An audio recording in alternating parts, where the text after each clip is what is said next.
Friends, I'll ask the community to please rise as we begin our service. To Alan and to David and to Eric and to Ellen and to Len, the immediate mourners, been placing the Kriya ribbon on your lapel. The act of Kriya signaling tearing that which is dearest to us, being torn away.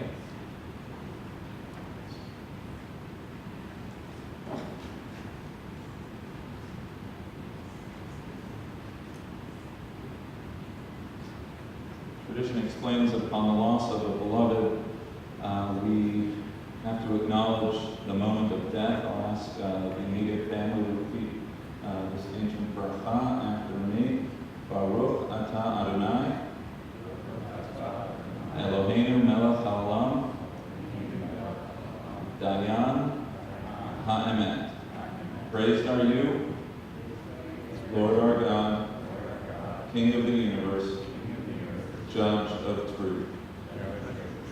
Gloria knew great pain and suffering as she fought bravely against a terrible disease. Tradition has us recite these words from the biblical book of Job, who in his own lifetime knew great suffering and sorrow. I'll ask you to repeat the family these words after me. Adonai Natan, V'Adonai Lakach, Yehi Shem, Adonai Mevorach. God has given, and God has taken. Praise be the name of God. This moment I'll ask in the service ahead to cling on to, even in our moment of sorrow, a kind of memory that all of us in the room may have, each of us individually, of Gloria, to be the balm for our sorrow at this time. As Cantor Brook leads us in the recitation of the Shema, affirming our faith even in this moment of darkness.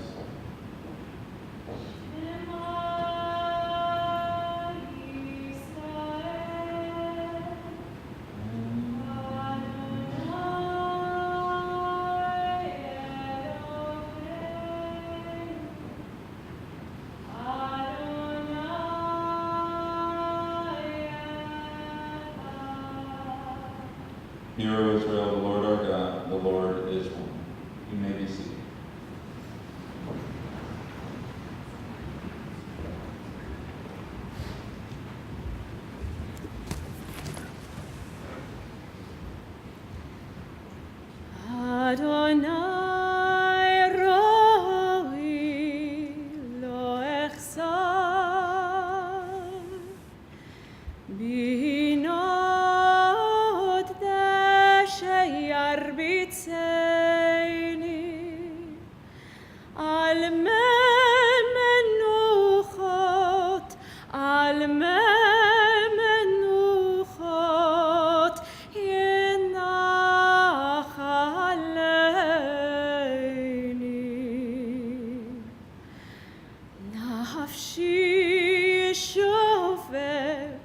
ישובל, ינחני במעגלי צדק, ינחני במעגלי צדק,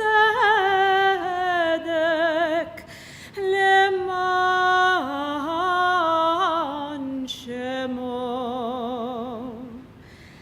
גם כי אלך בגיא צל מוות, לא אירא רע, כי אתה עמדי. שבטך ומשענתך המה ינחמוני. תערוך לפניי, שולחן נגד צורריי. דשנת ושמן ראשי, כוסי רוויה. אך טוב וחסד ירדפוני כל ימי חיי, כל ימי חיי. ושבתי בבית אדוני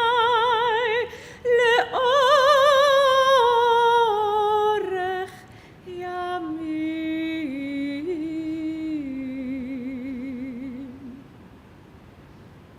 אדוני רואי לא אחסר, אדוני רואי לא אחסר.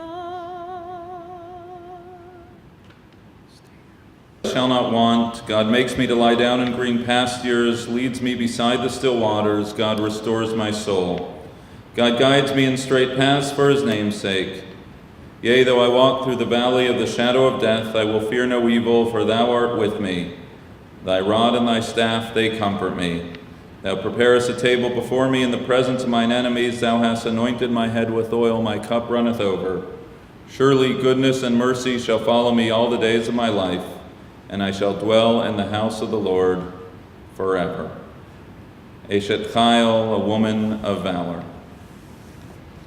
אשת חיל מימצא ורחוק מפניני מכרה, בטח בה לב בעלה ושאלה לא יחסר. גמלת הוא טוב ולא רע כל ימי חייה, כפה פרסה לעני וידיה שלחה לביון. עוז וחדר לבושה ותשחק ליום אחרון, פיה פותחה וחוכמה ותורת חסד על לשונה. צופיה הליכות ביתה ולחם עצלות לא תאכל. קמו בניה ואשרוה בעלה ויהללה. רבות בנות עשו חיל ואת עלית על כולנה. שקר החן והבל היופי. יראת אדוני היא תתהלל, תנו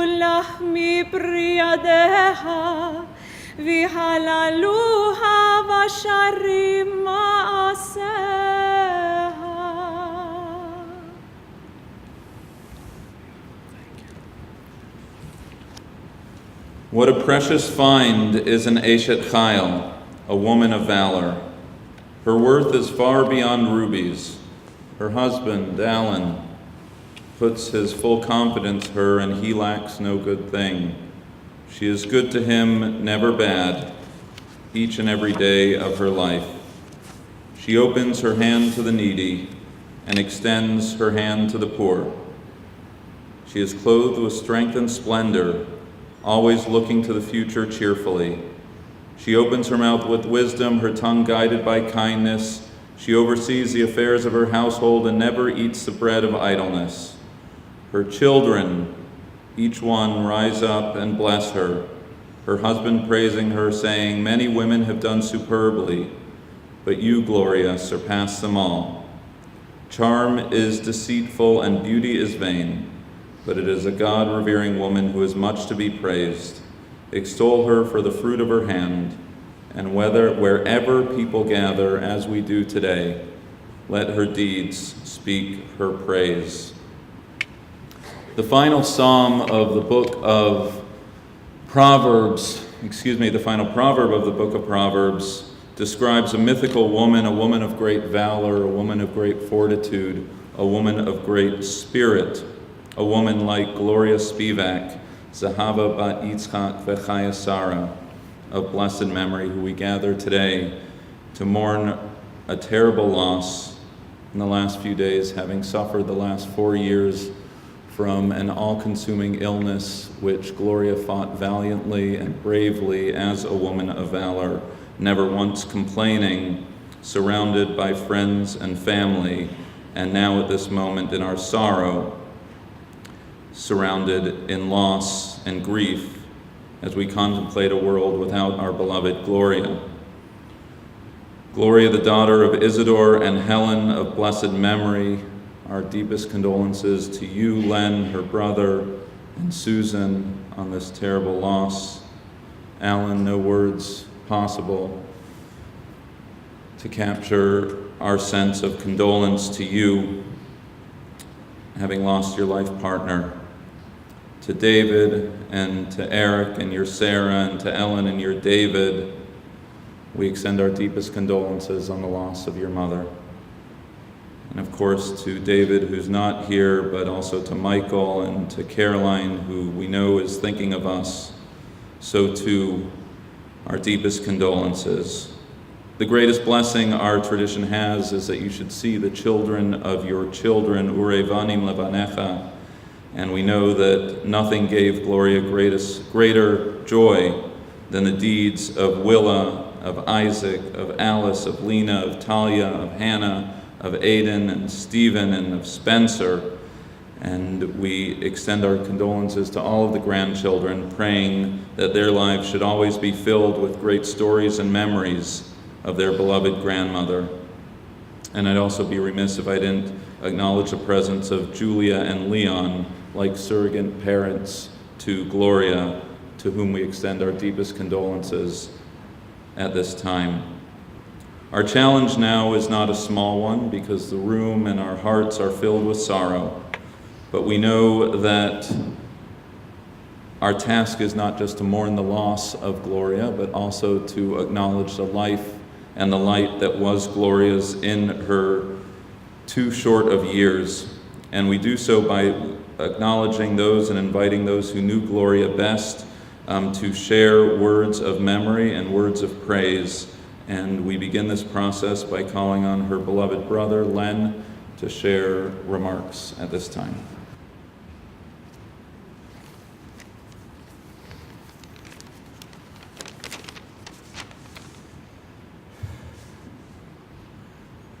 Gloria Myra Mark Spivak. I first met her when I was born. Early on, I learned how fortunate I was to have her as my big sister. Some family members might mention about when I stuck bubblegum in her hair, but truthfully, we both moved on from that. We have a wonderful film clip from Uncle Leon when I was about 3 years old. of Gloria, who was, let me start that again. We have a wonderful film clip of from Uncle Leon, when I was about 3 years old, of Gloria, who was in a party dress, giving me a ride on her back. When she finished, she straightened my jacket and my tie. And that was an example of how she looked out for me then, and that continued for the rest of her life. My mother died when I was 5 and she was 9.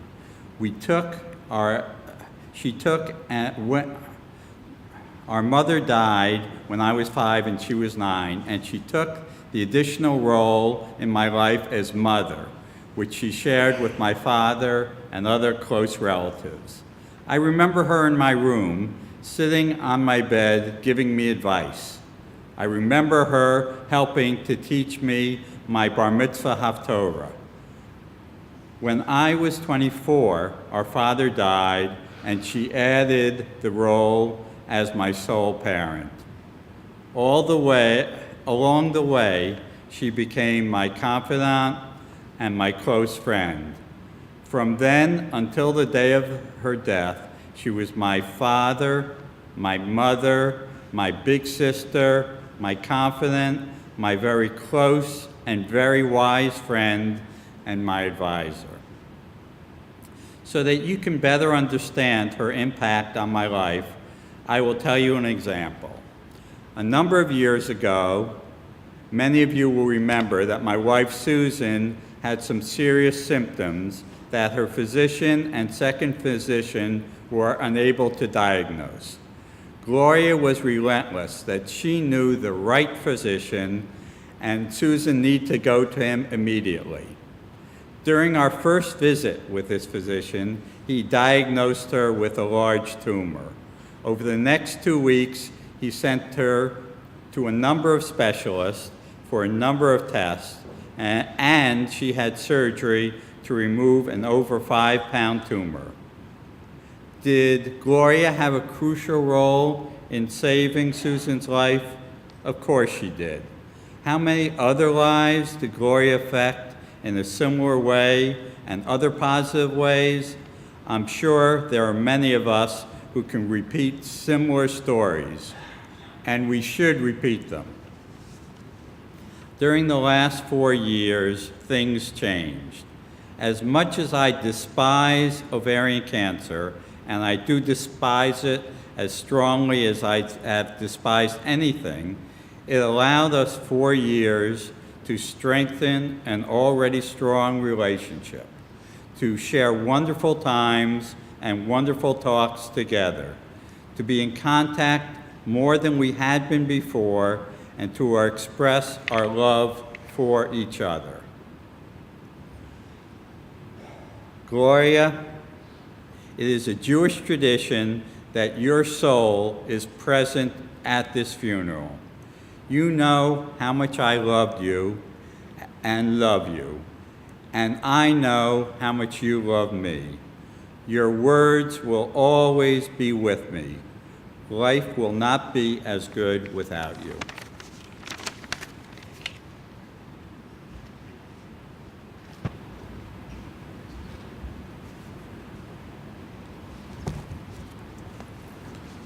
Len, thank you for your beautiful words of tribute to your sister. We're going to call on dear family friends Malcolm and Gay Cosgrove to share words of Gloria.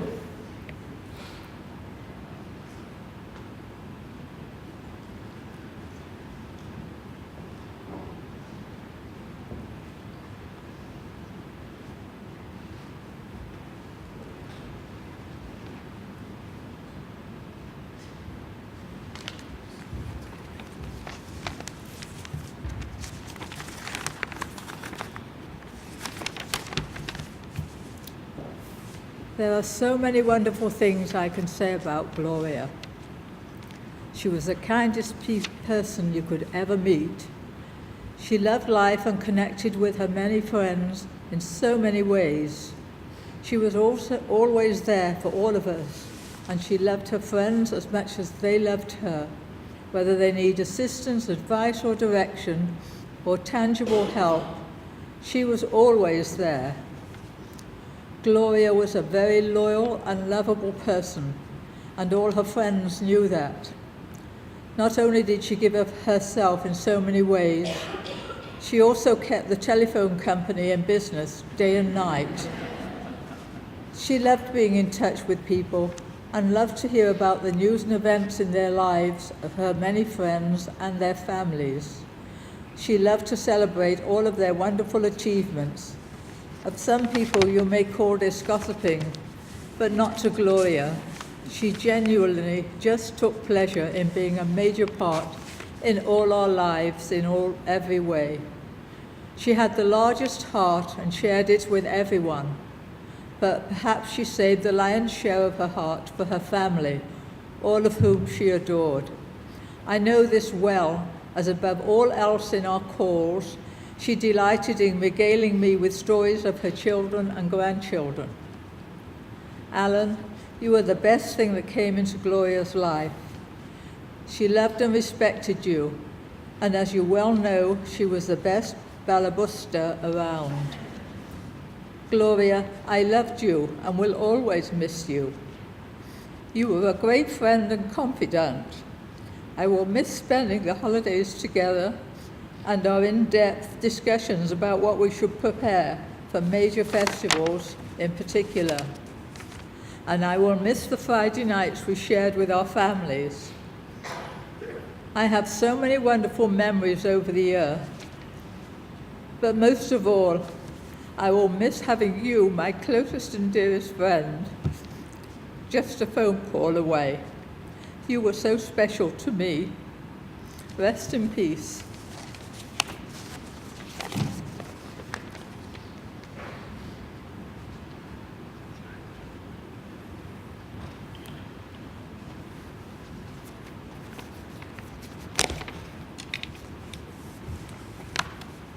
Because of our long friendship, and more recently because of my familiarity with her medical problems, I spoke frequently with Gloria. And over the past year, Gloria and I spoke at least once a day, every day. So I had an imaginary conversation with Gloria this morning. I said, "So Gloria, what do you think?" And I can imagine her answering, "Malcolm, I'm glad we're doing this thing in New York. I'm glad we're in Park Avenue Synagogue. I love this show.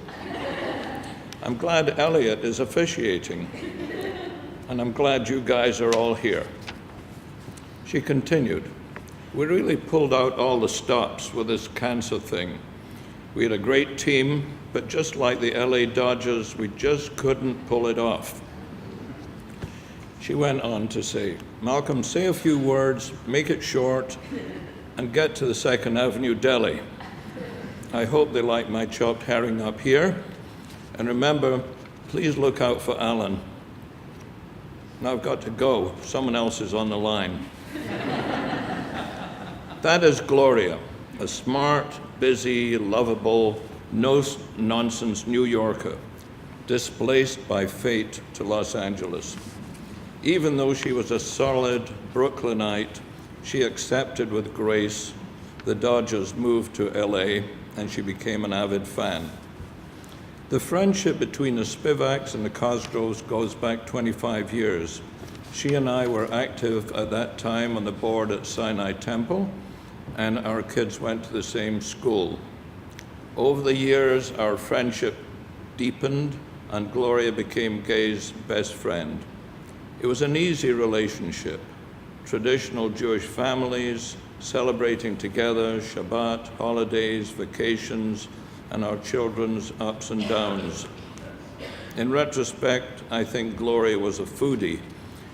She loved cooking, she did it well, and loved exploring different restaurants, and her chopped herring was something very special.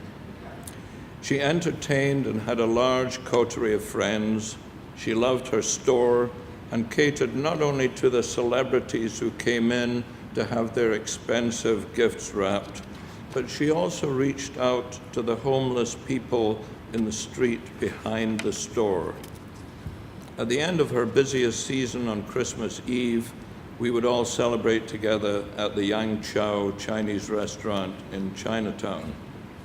Gloria had a sharp, analytical mind, and when Alan had a medical problem many years ago, I remember how she searched the entire country until she found the doctor who could resolve his complex problem. She was similarly involved in every aspect of her own medical problem, from the time of diagnosis till the very end. Her positive attitude and optimism and outgoing personality enabled her to overcome difficult times as a young woman and helped her also to withstand the ravages of chemotherapy more recently. She was a remarkable woman with all the attributes of a Neshet Chayil. She looked after her family, reached out to those in need, had a successful business, and had a loving relationship with her husband, Alan. Gloria led a very full life. She traveled, she entertained, she loved working in her store and meeting people. She had many friends, but family always came first. Husband, children, grandchildren, and brother Len. I'm saddened that her life has been cut short, but grateful that she was part of my life and that of my wife, Gay. We miss her and will miss her always, but we're consoled that her suffering is at an end. We salute a great and courageous lady. May she rest in peace.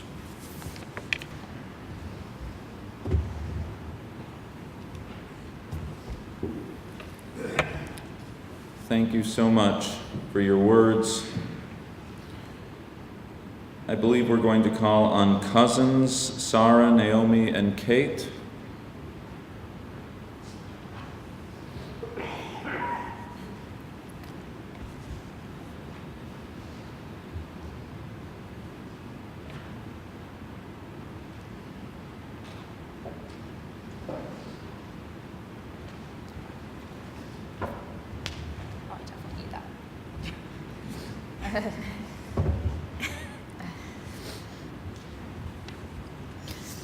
I'm speaking on behalf of myself, my sister Naomi, and my cousin Kate. When I was little,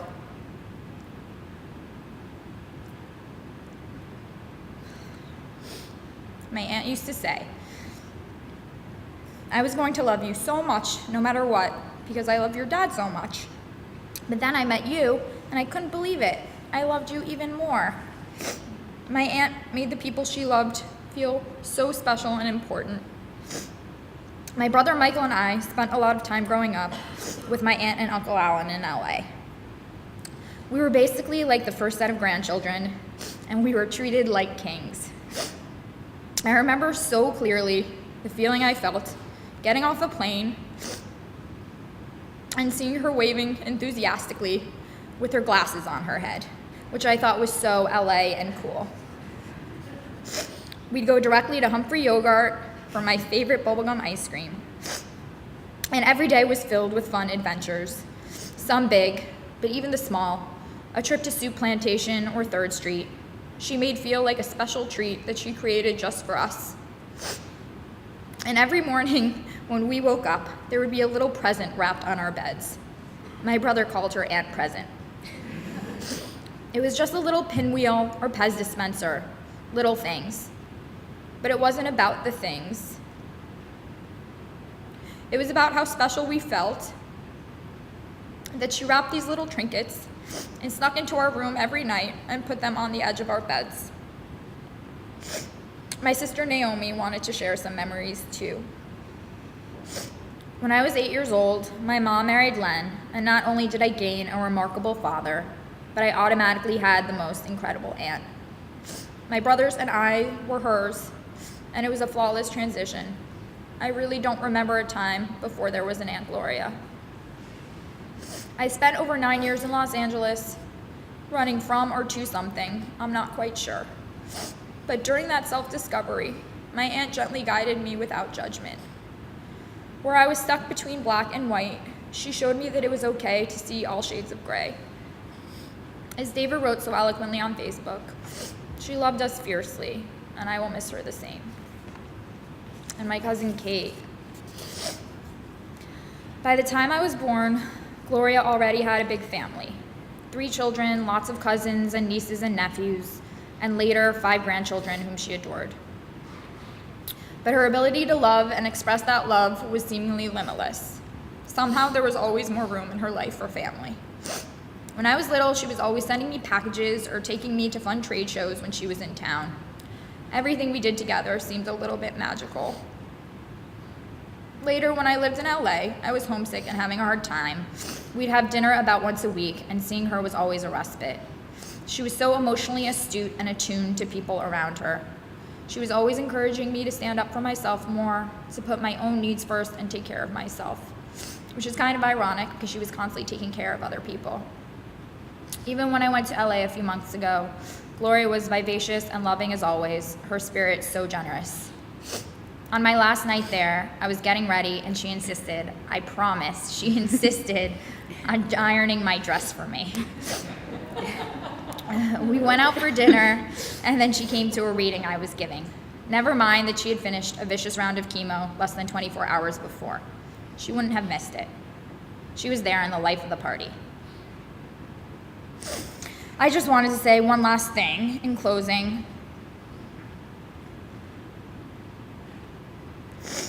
I was in LA visiting my aunt just a week and a half ago. I will always feel grateful for that trip. And I wrote her a note because she was sleeping when I left. And I'll just close by reading a part of it now. There was a story I didn't get a chance to tell you that I wanted to. A friend said to me a little while ago that one thing she loves most about me is how present and focused I am on her when I'm with her. How I make her feel really special and loved. She actually said it's like I shine a warm light on her when I'm with her. And the first thing I thought is that I got that from you.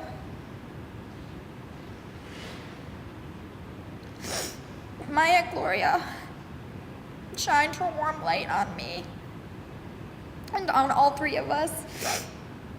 We all feel so lucky to have been loved by her.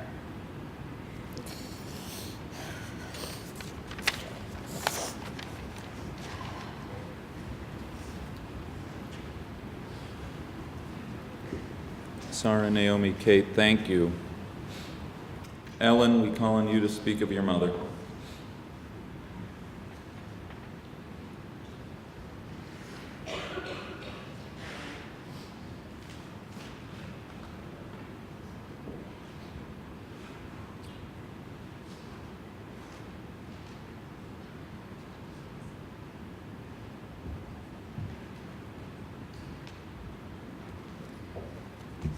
I'm going to try really hard to get through this. When I was a sophomore in college in Philadelphia, I got really sick suddenly. I had terrible abdominal pain. Student health couldn't figure out what was going wrong, of course. And I was admitted to the hospital and pretty quickly wheeled in for emergency surgery. It turned out that my appendix had burst. Pre-surgery, at some point, they called my mother back in Los Angeles. She immediately got on a plane.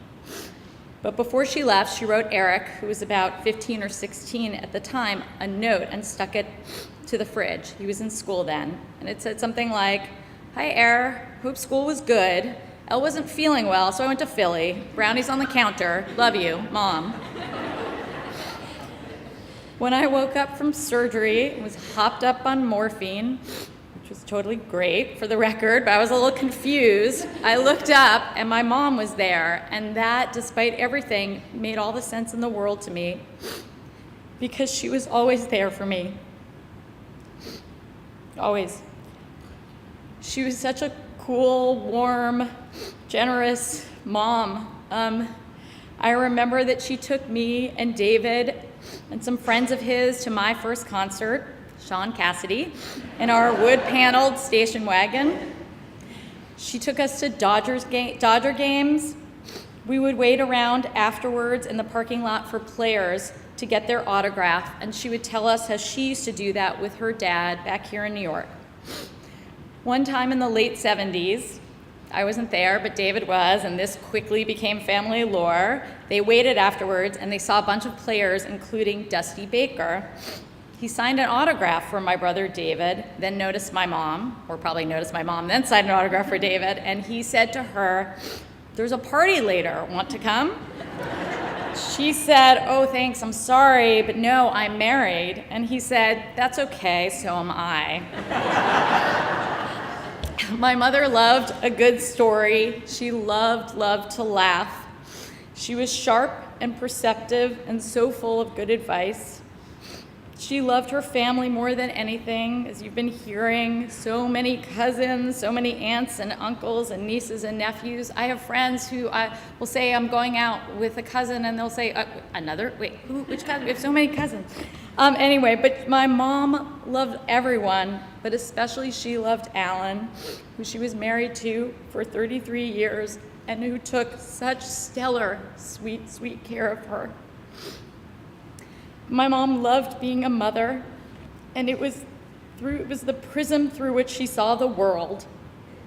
As others have said, my mother lost her own mother at such a young age, and I think that was partly why she felt driven to offer such comfort, to be a maternal presence for so many people. My brothers and I have gotten so many notes over the last couple of days from people who say she was a second mother to me, she was a surrogate grandmother to my kids. It's amazing.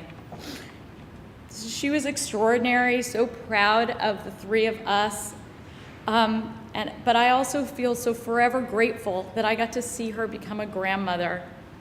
She reveled in being a bubby. She came to New York when both of my girls were born and stayed for weeks at a time. When we visited LA, she used to shoo me and Dave out of the house or out of town, which worked out for everybody, so that she and Alan could take care of the girls alone. She loved doing big stuff, but also the small stuff. She loved buying shoes for all her grandkids. It was her thing. She just loved doing that. She would pick them, she'd come to Brooklyn and she would pick them up at school. Or my girls, the last couple summers, we came out to LA and she picked them up at the bus stop after day camp. She loved to spoil them. She used to say, "Bubby's so silly, she just forgets the rules." Oh well. She instituted a tradition of something she called backwards dinner, which she said was dessert first. Well, once the girls loved, but one time they came back from dinner with my mom and Alan, and Talia came back and said, "It was awesome. We had ice cream, and then we had mac and cheese, and then we had ice cream again." I said, "That's not backwards dinner, that's ice cream dinner. A little pasta in the middle." Dave was saying the other day that my mom had this great ability to create a feeling of being in the know, of being in on the secret. She always called him her favorite son-in-law, which was undeniably true, but he was also her only son-in-law. But still, it made him feel like he had a special place of his own with her, and he always said that it made him feel like another one of her sons. But so many people had special relationships with my mom, and sometimes she knew how to play that. Together, she and Alan had 9 grandchildren, and that made for a lot of family photos, which they displayed on a console in the family room. Somehow when I was there, pictures of my girls always seemed to be in the front. It's a little suspicious, and I said something to her once about it, and she denied moving the photos around. But the other night, Alan said to me, "Oh yeah, not only did she move them around, but she had photos in a separate drawer and would pull them out depending on who was in town." She loved to yenta it up. When she started chemo, my mother, of course, became friends with the receptionist at the cancer center and found out that she was applying to grad school. Soon enough, my mother was asking me and Eric to read this woman's grad school applications and weigh in on her essays and give her editorial advice. My mother preferred to focus on everyone else. Keep on thinking of this story, which is that Dave and I had a couch for years. It was like a red, sleek, modern couch that pulled out into a futon, and my mom slept on it whenever she visited, which was very often. She'd say, "Oh, it's fine, it's fine." Then one time, years later, when Dave and I were sleep training Talia, we slept on the couch. It was so not fine. It slanted, our heads were lower than our feet. It was awful. The next day, Dave was like, "We're never doing that again. We have to buy a new couch." And I told my mother, and she said, "Oh, it's not that bad." She loved to say that. It's not that bad, or it's easy. She'd say that like, "Oh, it's no big deal. I'm having 25 people over for Passover after I finish chemo. It'll be fine." And this, as I said, just continued after she was sick. I'd call her up and say, "How are you feeling?" And she'd say, "Well, I'm having 10 people over for Shabbat. What does that say about how I'm feeling?" And I'd say, "I don't know. It says you're having 10 people over. How are you feeling?" She'd just shrug it off and tell me about some dish she'd made, and she'd tell me to try it. She'd say, "It's easy, you can do it in a minute." But none of it was easy. She was remarkable. Her ability to forge ahead, her unbelievable strength and determination to simply live her life were amazing. A lesson I'll never forget. And her ability to comfort others in the face of her own illness was astonishing. The other night I was going through my voicemails from her, and I found one that was so my mother. So as some of you know, less than 2 months ago, my grandmother, my dad's mom, passed away. She was 101. She hadn't been well for a very long time, but the minute my mother heard, she called, and she left me a message, and even though she was quite ill herself, she said, "I'm just calling to check on you. I want to make sure that you're okay." Lena wanted me to tell everyone that she loved her Bubby so much and will miss her. And when I asked Talia what was a favorite thing that she liked to do with Bubby, she said everything. I will miss my mother more than I could ever say.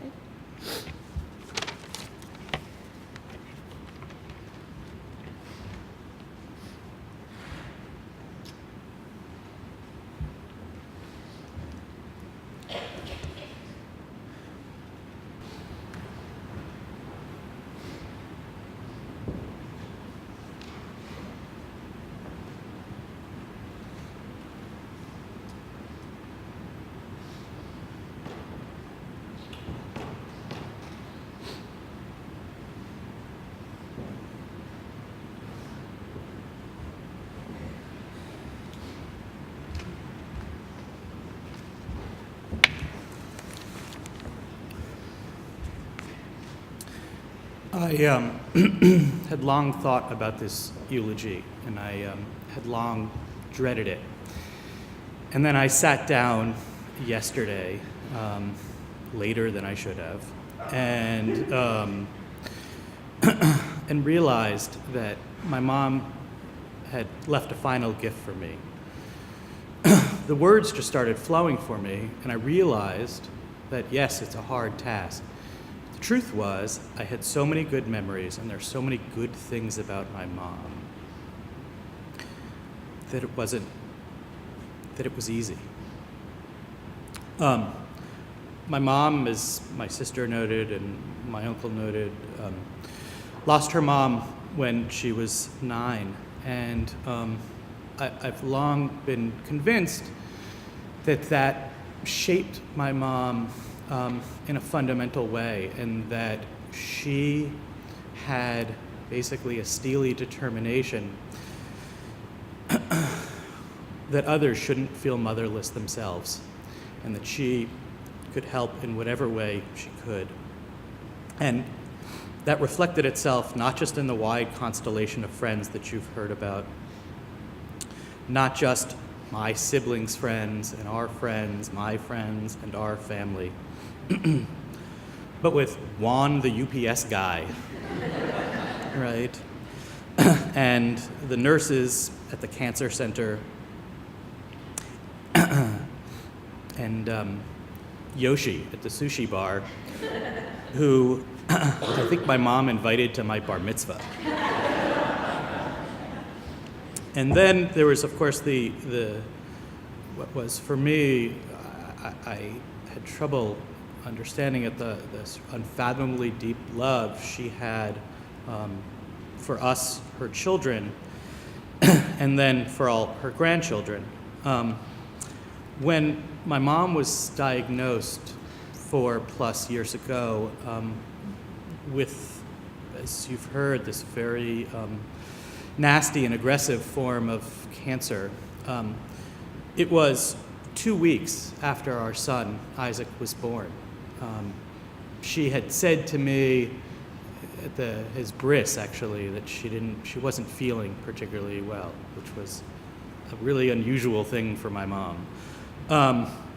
And when she was diagnosed, and then when she went into surgery and through, 4 or 5 different surgeries and chemo and radiation, my mom the whole time fought like hell to not let that get in the way of connecting with our kids. She took every chance she got. More than once, I'd FaceTime my mom, and she'd immediately connect. It was always, basically, she would connect. And more than once, up would pop a wobbly video with my mom's smiling face, and she'd start chatting away with Isaac and Alice. And I'd look a bit closer, and behind her head, I'd see streets going by. And I'd say, "Mom, don't FaceTime and drive." She'd say, "I'm at a stoplight, I'm gonna pull over, it's fine." And this fall, when we were all visiting, and my mom was struggling more than she had been struggling before, she told Sarah and I to go out to dinner on our own, pressed her credit card into my hand and said, "Go to Sushi King, and I'll put the kids down." And our kids are 3 and 4 years old, and I love them dearly, but they're a lot to put down, and it's a lot of work. And I actually was like, yes, I'm going out to sushi, and was ready to run out the door. But Sarah said, "Are you sure, Gloria, that this is okay?" And she insisted, so off we went to eat, and we came back, and my mom reported, "Down in minutes, I rubbed their backs, I laid in bed with them, I sang to them, and it was easy." And then I went by to look in, and Isaac was sitting outside under a coffee table where he slept for the night. And I took a photo and I showed it to my mom, and that made her even happier. My mom wasn't perfect. She wasn't the best with doing things on time. And I'm pretty sure wherever she is, she's still working on finishing my bar mitzvah photo album. She made her priorities clear. She constantly talked about the menschy ways of her father, our grandfather Isidore, or as we knew him, as she called him, Grandpa in the office. He actually died a year before I was born.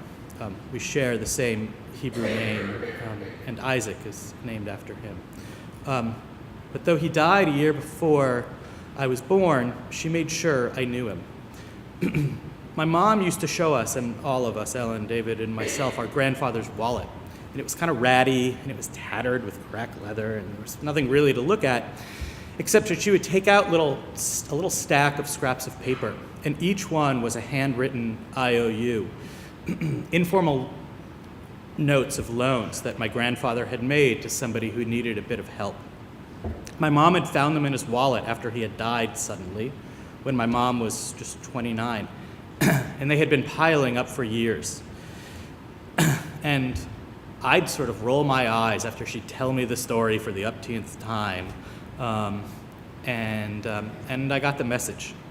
And the message was, yes, you should be ambitious. Yes, you should push to get what you want. And she was quite pushy about all of that. But most of all, you should be a mensch. My mom's greatest compliment was when she said that somebody reminded her of Grandpa Isidore. None did so more than Alan, or Grandpa Owl, as he's known to many of the grandchildren. His care for Mom was extraordinary. And I remember last month when we were in the hospital, and we had to make a hard choice about a medical procedure. It's the kind of thing that you should read about. You should read Atul Gawande's book, by the way, to make informed and wise decisions about this stuff.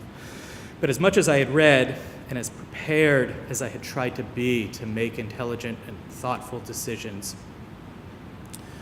it was hard. And we all offered our opinions, and David was there with me, and Alan was there, and we offered our opinions and pushed, frankly, to move ahead for what we thought was right and to move ahead quickly. And Alan had his own opinions, but what he actually did was hit pause. And what he said was, it's Mom's choice, and I want to give her time to make the right choice, and we can wait to do that. And we did. And that same love he's shown to our children. And once last month, when we were all visiting, Alan came home from a nearly all-day visit to the hospital. I can't imagine how exhausted he must have been, at which point Isaac grabbed his hand and they went off to play. When Sarah told our kids that my mom had died, Isaac, who's 4 years old, said to him, "We can still see Grandpa Owl, right?" And one final thing, which was this morning, as we were all getting ready to come here, and Alan came over to our house just so we could all be prepared to go together. And there were a lot of things to take care of and a lot of thoughts to have. And Alan opened the door and he sat down on the couch, and Isaac jumped onto his lap.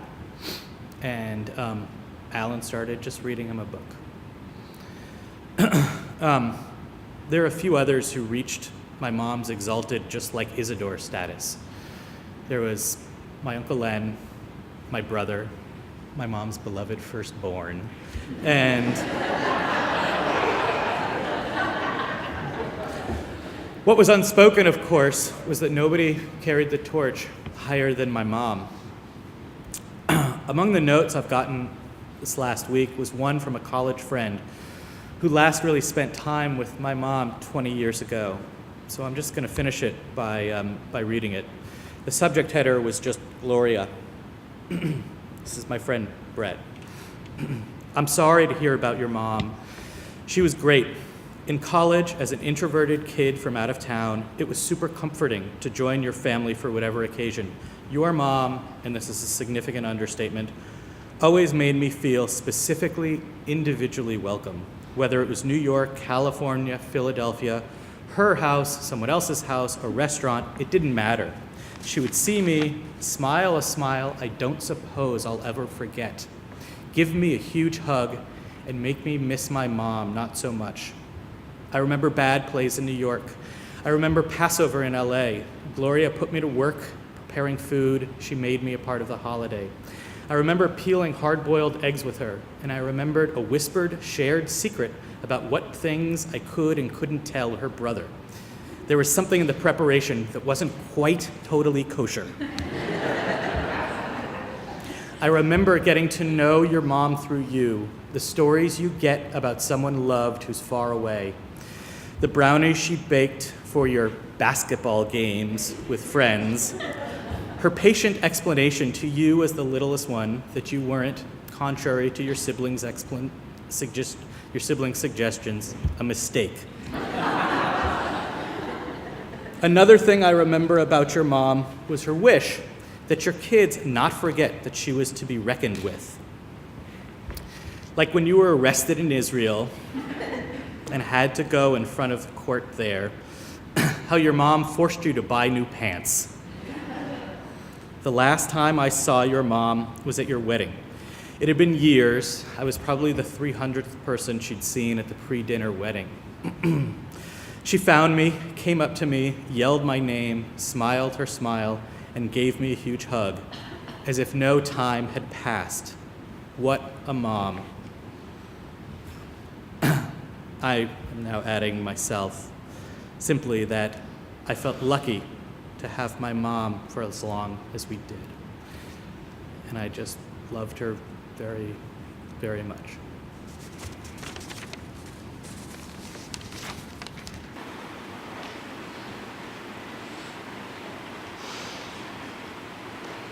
Eric, thank you. Finally, we turn to David to speak of your mom.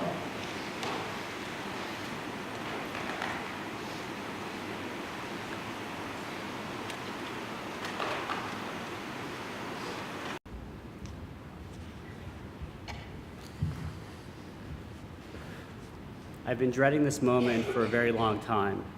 From the time she received her horrible diagnosis, I've been fearing this day. But that's not the way my mother led her life. It's not fear or pessimism that drove her. She was a powerful life force of courage and optimism. And that's what I need to talk about today. Friends, family, and community, they were my mother's world, period. She put all of her immense energy into developing and nurturing those relationships. When my siblings and I were growing up in Los Angeles, ours was the home where people gathered. The neighborhood kids knew they could swim in the pool, enjoy fudgicles, and Captain Crunch cereal at our house, sleep over if they wanted. Like many mothers, Gloria was our biggest fan. She was the first person to like our Facebook posts, the first person to call when something good happened to us with a voice of pure joy, and the person to support us when we stumbled. My mother's love for her family knew no bounds. Shortly after graduating college, my sister, brother, and I each independently decided to move to New York. This was, of course, what my mother wanted. Not that she was happy that we were far from her, but she was glad we were back in her New York, with our extended family, and most importantly, with each other. My mother would come and visit often. She and Alan would take us to dinner, they would take us shopping, we would visit family. Years ago, one of her favorite activities was to take us to Broadway shows. My mom loved the deal, so we would go to Duffy Square and wait in line for half-price tickets.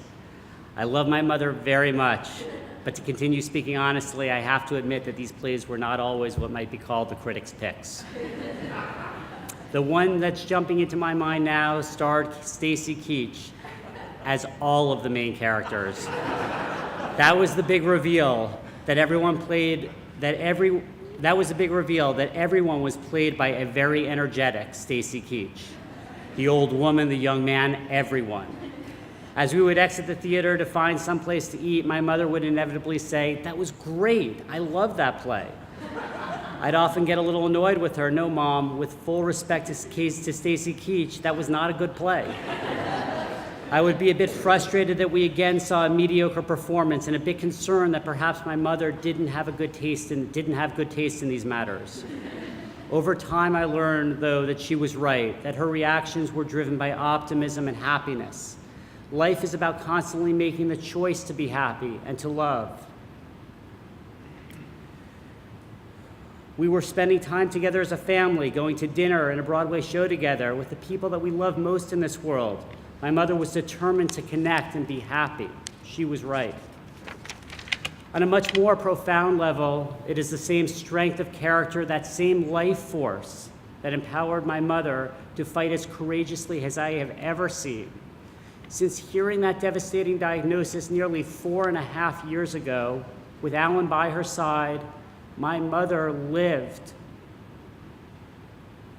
Sure, she went to chemo and had surgeries and dealt with losing her hair and many far worse side effects, but she lived. This is one of the most important legacies my mother has left us. She lived. She traveled to New York often. She and Alan took 2 European cruises. She came to birthday parties, bar mitzvahs, and celebrated New Year's. She saw her grandchildren grow.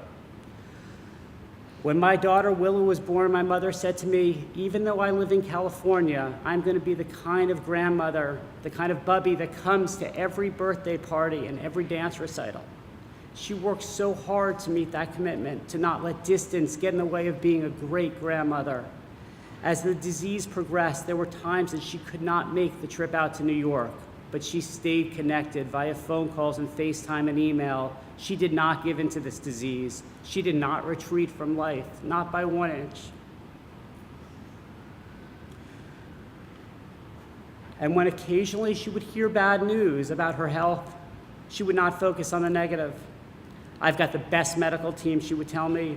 To her, it was good news that her team of geniuses found the new tumor and was on top of her situation. She always considered herself blessed. Because I don't want to end this speech with a reference to her disease, I have one more short story. My mother loved to be in the know.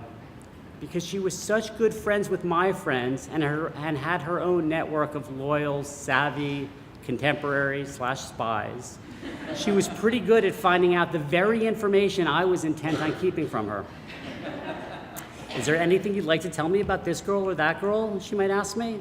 She didn't really need to answer. She had the goods and just wanted me to know it.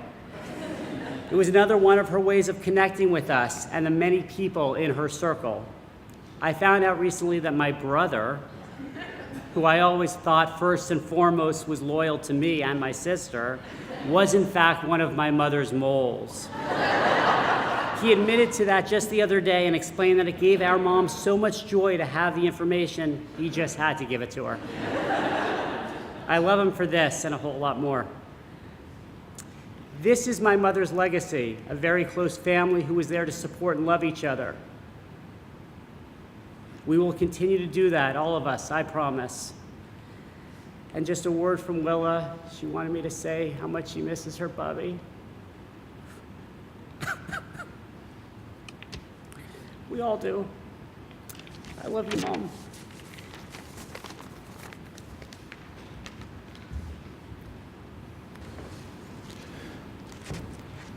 David, thank you to you. Thank you to all those who shared such moving words.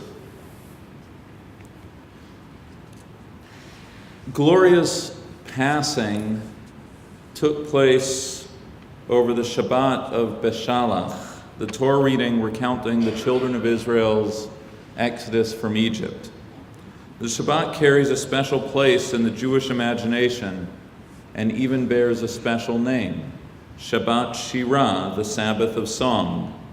Tradition explains that as the children of Israel left their bondage, they passed through the sea singing. Such a response was not a given. At that moment, the hardships and sorrow were great, even overwhelming, but as the tradition explains, our great matriarch Miriam sensed what was at stake. She understood that despite the sufferings, an even greater woe would be if Israel was not aware of the blessings around them. Unlike everyone else who was just searching for sustenance, a scrap of matzah as they escaped Egypt, Miriam was the one who brought her timbrel along, knowing that in the journey ahead a song would need to be sung.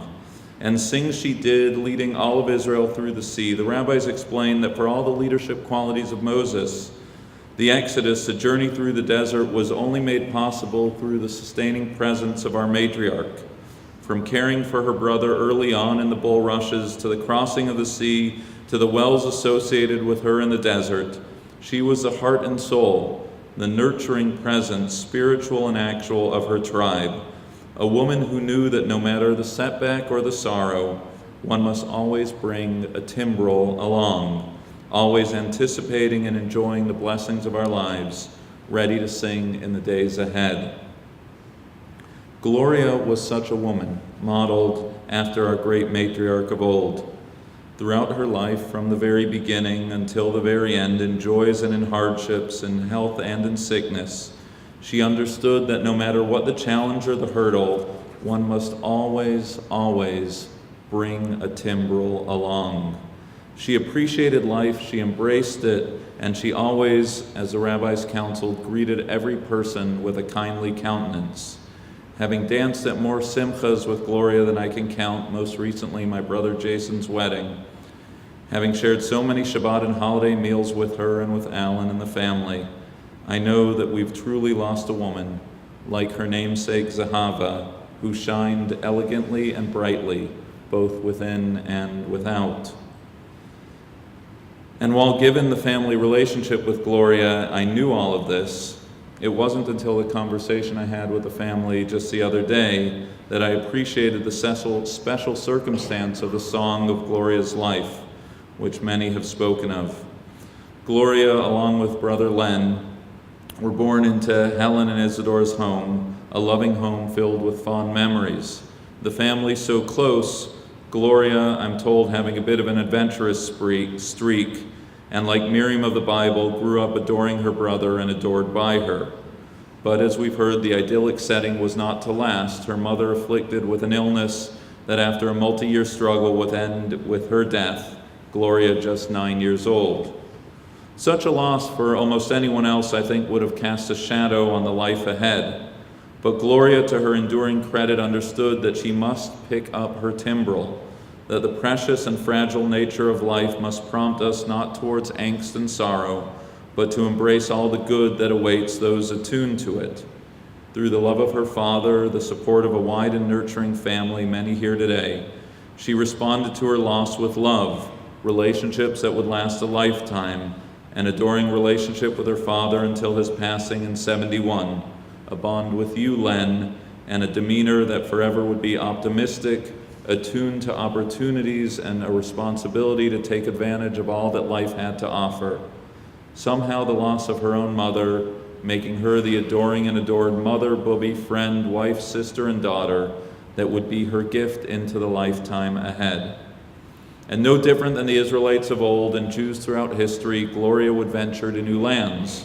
Following Mills College and setting up house with Michael, her travels would take her from Boston to New Rochelle and then eventually to LA, the home in Mandeville Canyon.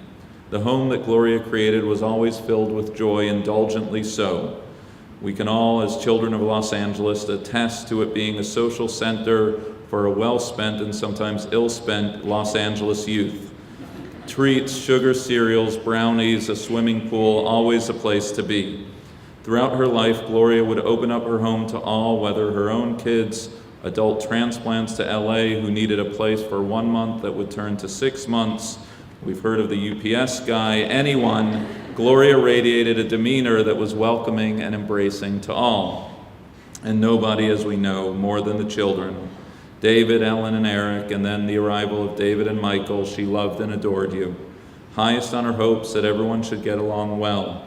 She was a woman with high expectations, not afraid, as Eric mentioned, to let you know when you weren't applying yourselves, but her most demanding expectation of all was that each of you grow up to be a mensch, that you should follow your passions, that you should do so always comporting yourself as a fine and honorable human being.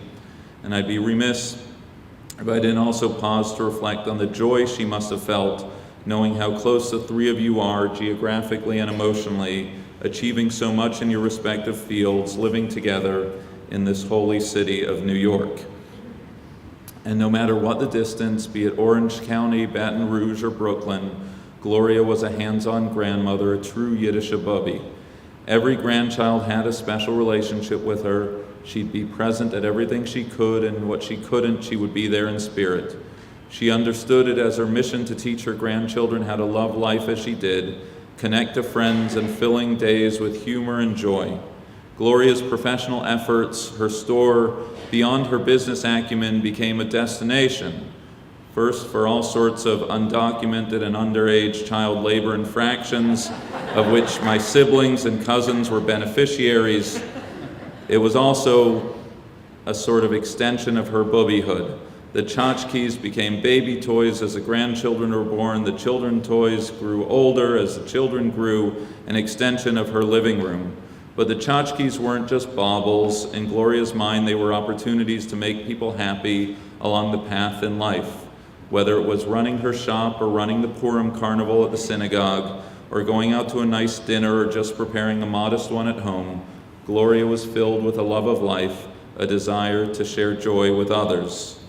To you, Alan, our hearts and our commitment of support are with you in your time of grief. A blessed marriage, a beautiful partnership, and a sacred home the two of you created together. You have cared so lovingly for Gloria throughout her illness, and we now commit to you, extending all of our efforts at the loss of your beloved life partner. If I could beg your indulgence, I'll conclude with one dimension of Gloria's presence in my own life that I think is a window into her and then so much more, namely the fact that whenever I call home to speak to my own mother, morning, noon, or night, she is always inevitably getting on or off the phone with her best friend Gloria, clicking in and out of a conversation that has gone on for years and years. I was always grateful to get a snippet of an update on how Gloria, but more so her children, were doing, and I'm deeply saddened at the personal dimensions of her loss, and I hope that in our generation we can build on the relationship anew. And Mom, when we spoke the other day and I asked you how you were holding up, you responded in the most honest way possible, the way I imagine everyone in this room feels. You said, "I miss my Gloria." Gloria was loved and loved by so many, a friend and confidant to more family and friends that can be counted. And there's no escaping that with her passing, her loving and trusted presence will be missed by all of us collectively and each one of us individually.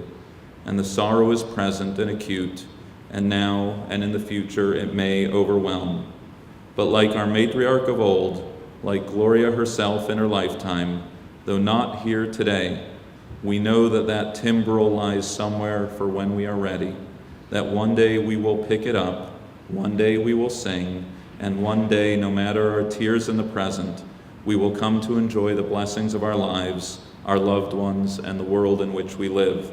That is, after all, how Gloria lived. That is what Gloria would want. And that is the surest way to ensure that the life and memory of Gloria Spivak is for an eternal blessing. Tehei nishmata tzura b'tzura chaim. May the memory of Gloria Spivak, Zahava bat Yitzchak v'chaya Sarah, be bound up in the bond of eternal life. Amen. Rise for the memorial prayer.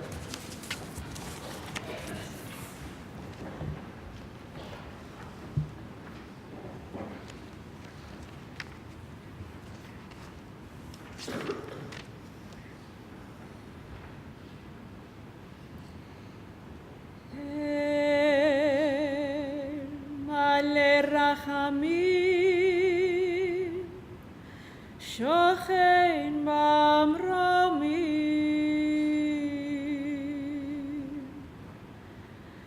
המצא מנוחה נכונה תחת כנפי השכינה, עם קדושים ודהורים כזוהר הרקיע,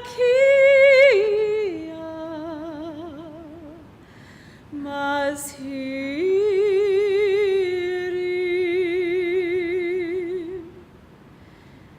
את נשמת זהבה בת יצחק וחיה שרה, הלכה לעולמה. בעל הרחמים יסתיריה בסתר כנפיו לעולמים, ויצרור בצרור החיים את נשמתה. אדוני הוא נחלתה, וינוח ושלום על משכבה,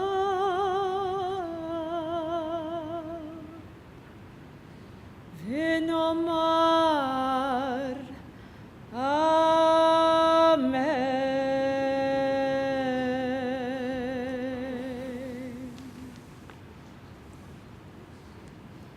El Malei Rachamim, exalted, compassionate God, grant infinite rest in your sheltering presence among the holy and the pure, to the soul of Gloria Spivak, Zahava bat Yitzchak v'chaya Sarah, who has gone to her eternal home.